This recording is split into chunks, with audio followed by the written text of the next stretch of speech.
In this short video, we'll be talking about the Ordinarily Available Provision in Hertfordshire. The term Ordinarily Available Provision refers to the range of activities, experiences and strategies offered as good practice, quality first teaching for children with special educational needs and/or disabilities in line with the SEN Code of Practice. Ordinarily available provision should be delivered within the usual school and setting budgets the provider receives from the local authority. Some providers will need to make adaptations to their current practice if they are to meet the expectations of ordinarily available provision. Hertfordshire's Ordinarily Available offer outlines the provision that the local authority expects to be made available for children and young people with special educational needs and/or disabilities in early years settings, schools and colleges. During this video, we're going to speak to some young people to find out what they think is important about this ordinarily available provision and why you should use it within your setting, school or college. Hi Nathan, so we've been talking about the Ordinarily Available Provision document today, which is a document for schools, for parents and for young people that outlines what you can ordinarily expect to see in whatever school or setting you're in.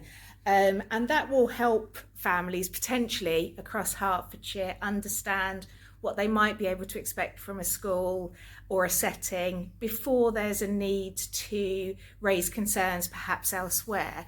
As a young person, what do you think about that idea? I think it would be very good for young people, as the school can put things in place and it won't affect the young person trying to start a new school.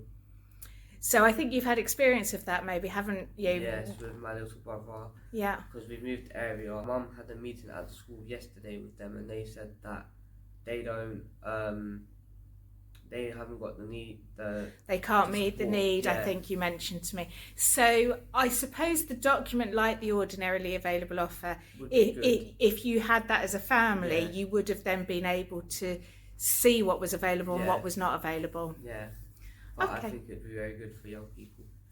I think this would be useful for schools as well as parents and young people, because the parents have alleviated anxiety because they know that their child has support available if they need it, and the young person doesn't have to have so much anxiety in school because they know that they have said support if required. They know that their school is trained, or the staff are trained in helping with specific disabilities, especially disabilities that aren't easily recognised, such as invisible disabilities like neurological conditions, and they can be physical conditions as well that just aren't as noticeable as others. This would also help parents because they know that the support is available and they know that they can ask for help. Mm-hmm. And there's nothing wrong about asking for help. They know they can if they need to, and obviously they would make sure that their child has that support in place. And we're considering this being county-wide, so it would apply to each and every school setting. Yes. How do you think that's important to young people? What's the importance of it being the same everywhere? Because it's equal rights. It's equal to everyone, especially for people who are not in one bracket or in another. They're in the middle. And again, this is great because, once again, it's across the board. It's expected everywhere, and there's support available outside of school and in school if needed. The schools can give advice as to where they can go for said support, such as it could be counselling, it could be offering help outside of, which could be as easily as, I don't know, speaking to youth centres or opening up about said things. Yeah, great. And one of the other things that's really sort of important here is that there's not necessarily diagnosis needed.